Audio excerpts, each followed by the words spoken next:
ಸ್ನೇಹಿತರೆ, ಮೀಡಿಯಾ ಮಾಸ್ಟರ್ಸ್ಗೆ ಸ್ವಾಗತ, ಸುಸ್ವಾಗತ. ಗೆಳೆಯರೆ, ಇರಾನ್ ಮತ್ತು ಅಮೆರಿಕ ನಡುವಿನ ಸಂಧಾನ ಸದ್ಯಕ್ಕೆ ಮುರಿದು ಬಿದ್ದಿದೆ. ಇದರ ಬೆನ್ನಲ್ಲೇ ಇಸ್ರೇಲ್ ಇರಾನ್ನ ನಾಯಕರಿಗೆ ಎಚ್ಚರಿಕೆಯನ್ನು ರವಾನೆ ಮಾಡಿದೆ. ಹಾಗೆಯೇ ಲೆಬನಾನ್ನ ಮೇಲೆ ಇಸ್ರೇಲ್ನ ರಾಕೆಟ್ಗಳು ಹಾರಿವೆ. ಇಂಥ ಹೊತ್ತಲ್ಲಿ ಅಮೆರಿಕದ CIA ಮಹತ್ವದ ಮಾಹಿತಿಯೊಂದನ್ನು ಹೊರಹಾಕ್ತಾ ಇದೆ. ಅದನ್ನೇ ಆಧಾರವಾಗಿಟ್ಕೊಂಡು ಅಮೆರಿಕದ ಅಧ್ಯಕ್ಷ ಡೊನಾಲ್ಡ್ ಟ್ರಂಪ್ ಚೈನಾಗೆ ನೇರವಾದ ಧಮಕಿಯನ್ನು ಕೂಡ ಕೊಟ್ಟಿದ್ದಾರೆ. ಒಂದು ವೇಳೆ ಚೈನಾ ಏನಾದರೂ ಇರಾನ್ಗೆ ಆಯುಧಗಳನ್ನು ಸಪ್ಲೈ ಮಾಡಿದ್ದೇ ಆದರೆ ಅದು ಸಂಕಷ್ಟವನ್ನು ಎದುರಿಸಬೇಕಾಗುತ್ತೆ ಅಂತ ಟ್ರಂಪ್ ಹೇಳಿದ್ದಾರೆ. ಹಾಗಾದರೆ ಚೈನಾ ಯಾವೆಲ್ಲ ಆಯುಧಗಳನ್ನು ಇರಾನ್ಗೆ ಕೊಟ್ಟಿದೆ, ಇಲ್ಲಿ ಅಮೆರಿಕದ ಉರಿಗೆ ಕಾರಣ ಆಗ್ತಾ ಇರೋದು ಏನು ಅನ್ನೋದ್ರ ಬಗ್ಗೆ ಒಂದಷ್ಟು ಮಾಹಿತಿಯನ್ನು ನಾವಿಲ್ಲಿ ನೋಡೋಣ. ಗೆಳೆಯರೆ, ಇರಾನ್ ಮತ್ತು ಅಮೆರಿಕದ ನಡುವೆ ಮತ್ತೊಂದು ಸುತ್ತಿನ ಸಂಘರ್ಷ ಏರ್ಪಡುವ ಸಾಧ್ಯತೆ ಹೆಚ್ಚಾಗಿದೆ. ಪಾಕಿಸ್ತಾನದಲ್ಲಿ ನಡೆದ ಸಂಧಾನ ವಿಫಲ ಆಗಿದೆ. ಅಮೆರಿಕ ಅತಿರೇಕದ ಬೇಡಿಕೆಗಳನ್ನು ಇಡ್ತಾ ಇದೆ ಅಂತ ಇರಾನ್ ಹೇಳಿದೆ.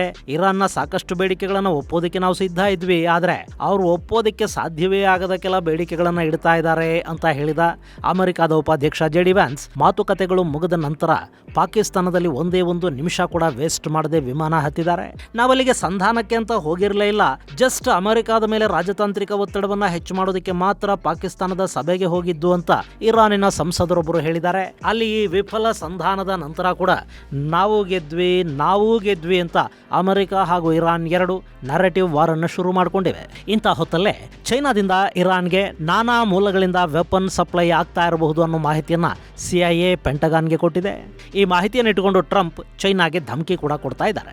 ಒಂದು ವೇಳೆ ಚೈನಾ ಏನಾದರೂ ಇರಾನ್ಗೆ ಏರ್ ಡಿಫೆನ್ಸ್ ಸಿಸ್ಟಮ್ಗಳನ್ನು, ಡ್ರೋನ್ ತಯಾರಿಗೆ ಬೇಕಾಗುವ ಬಿಡಿ ಭಾಗಗಳನ್ನು, ಮಿಸೈಲ್ಗಳಿಗೆ ಬೇಕಾಗುವ ಕೆಮಿಕಲ್ಸ್ ಹಾಗೂ ಇನ್ನಿತರ ಯುದ್ಧ ಸಾಮಗ್ರಿಯನ್ನ ಸರಬರಾಜು ಮಾಡಿದ್ದೇ ಆದರೆ ಚೈನಾ ದೊಡ್ಡ ಸಮಸ್ಯೆಯನ್ನ ಎದುರಿಸಬೇಕಾಗುತ್ತೆ ಅನ್ನೋ ಎಚ್ಚರಿಕೆಯನ್ನ ಟ್ರಂಪ್ ಇಲ್ಲಿ ಕೊಡ್ತಾ ಇದ್ದಾರೆ. ಇಲ್ಲಿ ಚೈನಾ ತನ್ನಲ್ಲಿನ ಆಯುಧಗಳನ್ನು ಇರಾನ್ಗೆ ಕಳುಹಿಸೋದಕ್ಕೆ ಬೇರೆ ಒಂದು ದೇಶದ ಸಹಾಯವನ್ನು ಪಡೆಯೋ ಸಾಧ್ಯತೆ ಇದೆ. ಹಾಗೆಯೇ ಹಡಗುಗಳ ಮೂಲಕ ಹಾಗೂ ರೈಲಿನ ಮೂಲಕ ಕೂಡ ಚೈನಾದ ಆಯುಧಗಳು ಹಾಗೂ ಬಿಡಿ ಭಾಗಗಳು ಇರಾನ್ನನ್ನು ತಲುಪುವ ಸಾಧ್ಯತೆಗಳು ಹೆಚ್ಚು ಅಂತ ಅಮೆರಿಕ ಭಾವಿಸ್ತಾ ಇದೆ. ಅಷ್ಟೇ ಅಲ್ಲದೆ ಇತ್ತೀಚೆಗೆ ಅಮೆರಿಕದ ಯುದ್ಧ ವಿಮಾನಗಳು, ಡ್ರೋನುಗಳು ಹಾಗೂ ಹೆಲಿಕಾಪ್ಟರ್ಗಳನ್ನು ಇರಾನ್ ಹೊಡೆದು ಹಾಕ್ತಲ್ಲ, ಅಲ್ಲಿ ಕೂಡ ಚೈನಾದ ವೆಪನ್ನುಗಳು ಬಳಕೆ ಆಗಿರಬಹುದು ಅನ್ನೋ ಅನುಮಾನ ಅಮೆರಿಕಾಗಿದೆ. ಹೀಗಾಗಿನೇ ಅಮೆರಿಕ ಇಂಥ ಎಚ್ಚರಿಕೆಯನ್ನು ಕೊಡ್ತಾ ಇದೆ. ಹಾಗೆ ಅಮೆರಿಕದಲ್ಲಿನ ಚೈನಾ ರಾಯಭಾರ ಕಚೇರಿ ಈ ಆರೋಪಗಳನ್ನು, ಅನುಮಾನಗಳನ್ನು ಅಲ್ಲಗೆಳೆದಿದೆ. ನಾವು ಯಾರಿಗೂ ಕೂಡ ಯುದ್ಧದ ಸಮಯದಲ್ಲಿ ಆಯುಧಗಳನ್ನು ಕೊಟ್ಟಿಲ್ಲ, ಇದೊಂದು ಬೇಸ್ಲೆಸ್ ಮಾಹಿತಿಯಾಗಿದ್ದು ಸುಮ್ಮನೆ ಟ್ರಂಪ್ ಸೆನ್ಸೇಷನ್ ಅನ್ನು ಕ್ರಿಯೇಟ್ ಮಾಡೋದಕ್ಕೆ ಹೀಗೆಲ್ಲ ಮಾತಾಡ್ತಾ ಇದ್ದಾರೆ ಅಂತ ಚೈನಾದ ರಾಯಭಾರ ಕಚೇರಿ ಹೇಳ್ತಾ ಇದೆ.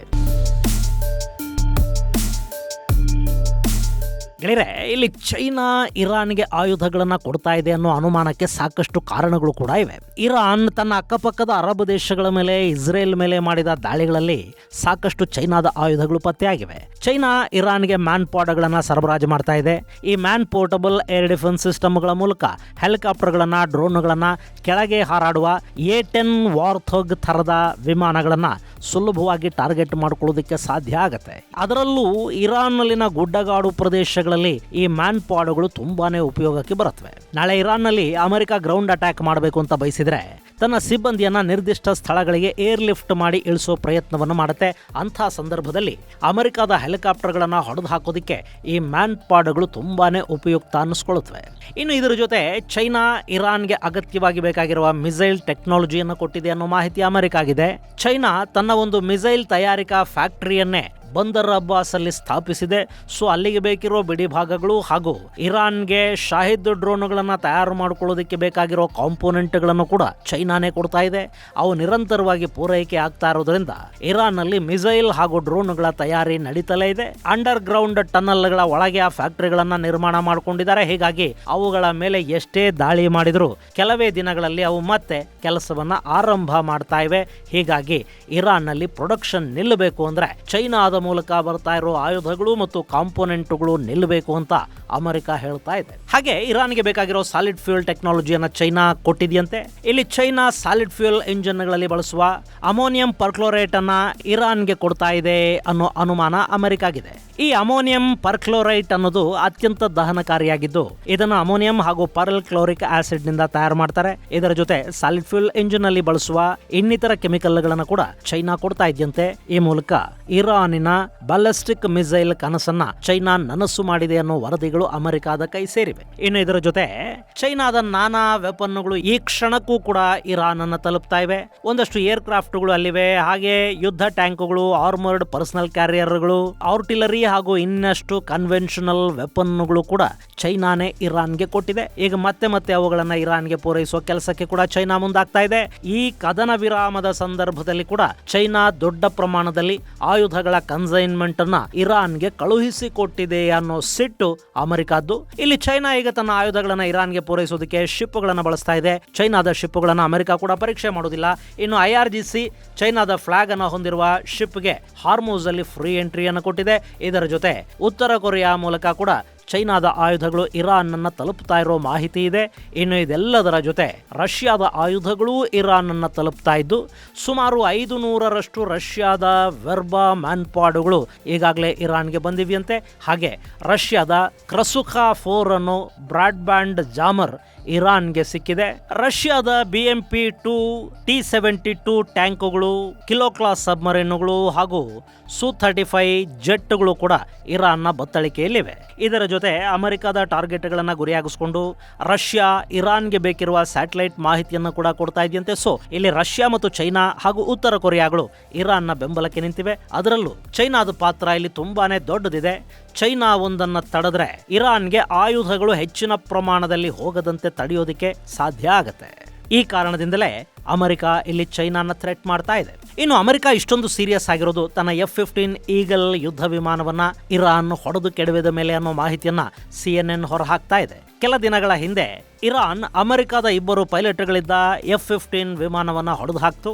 ಅಲ್ಲಿ ಇರಾನ್ ಹೊಸ ಏರ್ ಡಿಫೆನ್ಸ್ ಅನ್ನ ಬಳಕೆ ಮಾಡಿರೋದಾಗಿ ಹೇಳಿಕೊಳ್ತು. ಅದನ್ನು ಬಿಟ್ಟು ಹೆಚ್ಚಿನ ಮಾಹಿತಿಯನ್ನ ಇರಾನ್ ಕೊಟ್ಟಿರಲಿಲ್ಲ. ಆದ್ರೆ ಆ ಬಳಿಕ ಅಮೆರಿಕದ ಅಧಿಕಾರಿಗಳು ಒಂದಷ್ಟು ತನಿಖೆಗಳನ್ನು ಮಾಡಿದ್ರು. ಆ ಸಂದರ್ಭದಲ್ಲಿ ಆ ವಿಮಾನಕ್ಕೆ ಹಿಟ್ ಆಗಿರೋದು ಹ್ಯಾಂಡ್ ಹೆಲ್ಡ್ ಶೋಲ್ಡರ್ ಮಿಸೈಲ್ ಅಥವಾ ಹೀಟ್ ಸೀಕಿಂಗ್ ಮಿಸೈಲ್ ಅಂತ ಗೊತ್ತಾಗಿದೆಯಂತೆ. ಈ ರೀತಿಯ ಮಿಸೈಲ್ಗಳನ್ನ ಚೈನಾದ ಕಂಪನಿಗಳು ತಯಾರು ಮಾಡ್ತಾ ಇವೆ. ಆ ಮಿಸೈಲುಗಳು ಇರಾನ್ನ ಬಳಿ ಕೂಡ ಇವೆ. ಇವು ಅಮೆರಿಕದ ಏರ್ಕ್ರಾಫ್ಟ್ಗಳಿಗೆ ಸಮಸ್ಯೆಯನ್ನ ಉಂಟು ಮಾಡಬಹುದು ಅನ್ನೋ ಕಾರಣಕ್ಕೆ ಈಗ ಚೈನಾಗೆ ಅಮೆರಿಕ ಧಮಕಿ ಕೊಡೋದಕ್ಕೆ ಮುಂದಾಗ್ತಾ ಇದೆ. ಇದಲ್ಲದೆ ಅಮೆರಿಕದ ನಿರ್ಬಂಧಗಳಿದ್ರೂ ಕೂಡ ಚೈನಾ ಕಂಪನಿಗಳು ಇರಾನ್ಗೆ ಡ್ಯುಯಲ್ ಯೂಸೇಜ್ ಕಾಂಪೋನೆಂಟ್ಗಳನ್ನ ಮಾರಾಟ ಮಾಡ್ತಾ ಇವೆ ಅನ್ನೋ ಮಾಹಿತಿ ಕೂಡ ಅಮೆರಿಕಾಗೆ ಸಿಕ್ಕಿದೆ. ಗೆಳೆಯರಲ್ಲಿ ಗಮನಿಸಬೇಕಾದ ಮತ್ತೊಂದು ಅಂಶ ಅಂದ್ರೆ ಇರಾನ್ ಬಳಕೆ ಮಾಡಿರೋ ಮಿಸೈಲ್ ಮತ್ತು ಡ್ರೋನ್ಗಳಿವೆಯಲ್ಲ, ಅವುಗಳಲ್ಲಿ ಸಾಕಷ್ಟು ಯುರೋಪಿಯನ್ ಯೂನಿಯನ್ ನಿಂದ ಬಂದ ವಸ್ತುಗಳು ಕೂಡ ಸಿಕ್ಕಿವೆ. ಯುರೋಪ್ನ ನಾನಾ ದೇಶಗಳಿಂದ ಒಂದಷ್ಟು ಡ್ಯುಯಲ್ ಯೂಸೇಜ್ ವಸ್ತುಗಳನ್ನ ಶೆಲ್ ಕಂಪನಿಗಳ ಹೆಸರಲ್ಲಿ ಬೇರೆ ದೇಶವೊಂದು ತರಿಸ್ಕೊಂಡು ಅವುಗಳನ್ನ ಅಲ್ಲಿಂದ ಇರಾನ್ಗೆ ಸಾಗಾಟ ಮಾಡಿದೆ ಅನ್ನೋ ಮಾಹಿತಿ ಕೂಡ ಇದೆ. ಇಲ್ಲಿ ಆ ಕೆಲಸವನ್ನ ಕೂಡ ಚೈನಾದ ಕಂಪನಿಗಳೇ ಮಾಡ್ತಾ ಇವೆ ಅನ್ನೋದು ಅಮೆರಿಕ ಮಾಡ್ತಾ ಇರೋ ಆರೋಪ.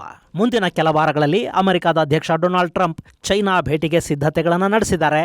ಅಲ್ಲಿ ಟ್ರಂಪ್ ಹಾಗೂ ಶಿ ಜಿನ್ಪಿಂಗ್ ಭೇಟಿ ನಡೆಯುತ್ತೆ. ಇಂಥ ಹೊತ್ತಲ್ಲಿ ಅಮೆರಿಕ ಹೀಗೆ ಚೈನಾದ ವಿರುದ್ಧ ಗುಡ್ರು ಹಾಕ್ತಾ ಇರೋದು ಹಾಗೂ ಚೈನಾ ಅದಕ್ಕೆ ಟಕ್ಕರ್ ಕೊಡ್ತಾ ಇರೋದು ತುಂಬಾ ಒಳ್ಳೆ ಬೆಳವಣಿಗೆ ಅಲ್ಲ ಅಂತ ಹೇಳ್ತಾ ಇದ್ದಾರೆ. ಇಷ್ಟಾದ್ರೂ ಅಮೆರಿಕ ಚೈನಾಗೆ ಧಮಕಿ ಕೊಡಬಹುದೇ ಹೊರತು ಅವರ ವಿರುದ್ಧ ನೇರವಾಗಿ ಯುದ್ಧಕ್ಕೆ ನಿಲ್ಲೋದಿಕ್ಕಂತೂ ಸಾಧ್ಯ ಆಗೋದಿಲ್ಲ. ಆದ್ರೆ ಟ್ಯಾರಿಫ್ ಅಸ್ತ್ರವನ್ನ ಟ್ರಂಪ್ ಮತ್ತೆ ಝಳಪಿಸೋದಕ್ಕೆ ಹೋಗಬಹುದು. ಅದಕ್ಕೆ ಹಿಂದೆ ಕೂಡ ಚೈನಾ ಏನು ಹೆಚ್ಚು ತಲೆ ಕೆಡಿಸ್ಕೊಂಡಿರಲಿಲ್ಲ. ಚೈನಾ ಕೂಡ ಅಮೆರಿಕಾಗೆ ಒಂದಷ್ಟು ವಸ್ತುಗಳ ಆಮದನ್ನ ನಿಲ್ಲಿಸಿಬಿಡ್ತೀವಿ ಅಂತ ಹೇಳುತ್ತೆ. ಆಗ ಅಮೆರಿಕ ಕೂಡ ಮತ್ತೆ ಇಳಿದು ಬರಬೇಕಾದ ಸಂದರ್ಭ ಅಲ್ಲಿ ಸೃಷ್ಟಿ ಕೂಡ ಆಗಬಹುದು. ಗೆಳೆಯರೆ, ಇಲ್ಲಿ ಚೈನಾಗೆ ಅಮೆರಿಕ ಸಮಸ್ಯೆ ಮಾಡಿದ್ರು ಅದನ್ನು ಅವರು ತಡ್ಕೋತಾರೆ. ಆದ್ರೆ ಅಮೆರಿಕ ಅನ್ನೋದು ಪ್ರಜಾಪ್ರಭುತ್ವದ ದೇಶ. ಅಲ್ಲಿ ಸಮಸ್ಯೆ ಆದ್ರೆ ಚುನಾವಣೆಗಳಲ್ಲಿ ಅಧ್ಯಕ್ಷರ ಪಕ್ಷಕ್ಕೆ ತೊಂದರೆ ಆಗತ್ತೆ. ಜನ ಕೂಡ ಬೀದಿಗಿಳಿದು ಪ್ರತಿಭಟನೆ ಮಾಡೋ ಸಾಧ್ಯತೆಗಳಿರುತ್ತವೆ. ಅಲ್ಲಿನ ಪ್ರತಿಪಕ್ಷಗಳು ಕೂಡ ಸರ್ಕಾರದ ವಿರುದ್ಧ ಮುರುಕೊಂಡು ಬೀಳುತ್ತವೆ. ಸೊ ಇಲ್ಲಿ ಡಿಕ್ಟೇಟರ್ ಇರೋ ದೇಶಗಳ ಹಾಗೆ ಪ್ರಜಾಪ್ರಭುತ್ವದ ದೇಶಗಳು ಸಾಕಷ್ಟು ಬಾರಿ ಗಟ್ಟಿ ನಿರ್ಧಾರಗಳನ್ನು ತಗೊಳ್ಳೋದಕ್ಕೆ ಸಾಧ್ಯ ಆಗೋದಿಲ್ಲ.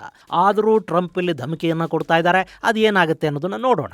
ಇದು ಗೆಳೆಯರೆ, ಅಮೆರಿಕ ಚೈನಾ ವಿರುದ್ಧ ಮಾಡ್ತಾ ಇರೋ ಆರೋಪ ಹಾಗೂ ಚೈನಾ ಮತ್ತು ರಷ್ಯಾದಿಂದ ಇರಾನ್ಗೆ ಸಿಗ್ತಾ ಇರೋ ಆಯುಧಗಳ ಕುರಿತಾದ ಒಂದಷ್ಟು ಮಾಹಿತಿ.